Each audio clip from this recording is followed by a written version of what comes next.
In this breaking story, Donald Trump's own family just got caught committing a crime. That's right, Donald Trump's corruption knows no bounds. How's it going, everybody? Hunter Avalone here with Occupy Democrats. Welcome back to another video.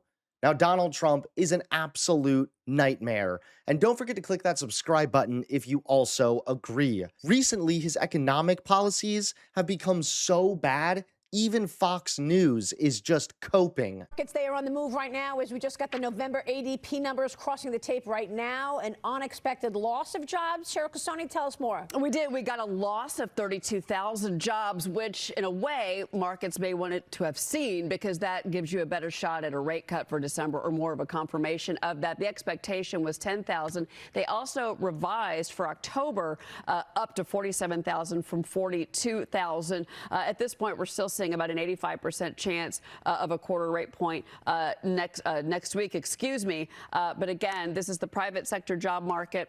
This is 500,000 U.S. employers. This is the freshest data that the Fed's really going to get on jobs, Maria, ahead of that decision. You know, it's interesting, Cheryl, to see this market rally on this news because I guess it's confirming to some investors that the Fed has to cut rates. Yep. This is why I was looking at the Fed funds futures, which are actually still moving as I'm talking to you.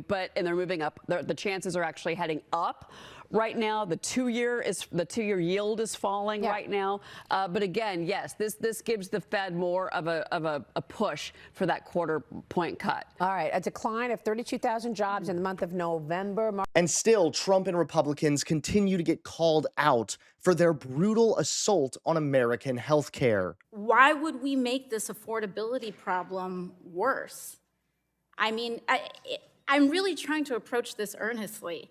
And if we can solve this problem by addressing a water pressure issue, there's no need to be changing regulations that increase people's water bills in the name of quote unquote personal choice. This is how our healthcare system got deregulated too. People talking about, Americans should have the personal choice of getting totally fleeced by their health insurance companies. Americans should have the personal choice of having industries deregulated to the point that they are unloading costs onto everyday working people. And so, I appreciate the efforts put into the limericks and such here.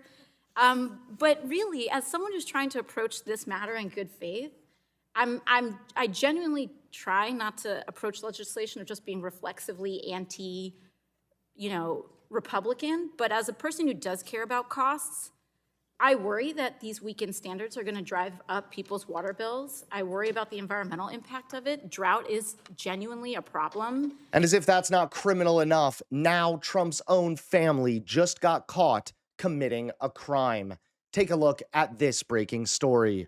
Trump's own family is now at the center of a potential criminal scandal after President Donald Trump's son-in-law, Jared Kushner, was caught appearing to break multiple federal laws this week. Jared Kushner quietly traveled to Moscow on Tuesday as part of a three-person U.S. delegation meeting directly with Russian President Vladimir Putin. The group included Special Envoy Steve Witkoff and an interpreter. But here's the problem. According to legal analysts, Kushner had no lawful authority to conduct foreign negotiations on behalf of the United States. Popular Information's Judd Legum reports that Kushner's involvement almost certainly violates federal law. Under U.S. rules, anyone performing governmental functions must be formally designated as a special government employee. Trump never named Kushner to that role, yet Kushner is acting as a top negotiator on foreign policy, including his similar involvement in the Gaza talks. That raises two major red flags. First, private citizens are prohibited from conducting unauthorized foreign negotiations under the Logan Act. Second, the Foreign Emoluments Clause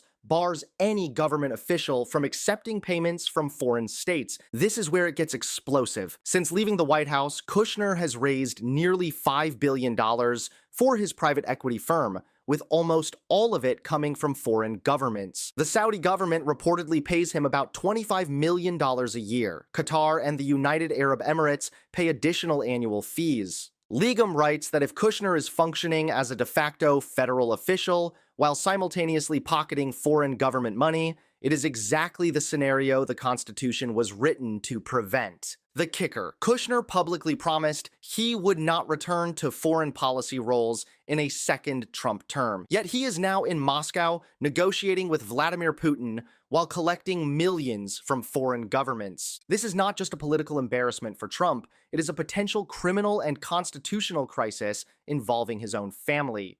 Thanks so much for watching. Please click that like button and subscribe to Occupy Democrats so that you can stay informed and help us stop Donald Trump.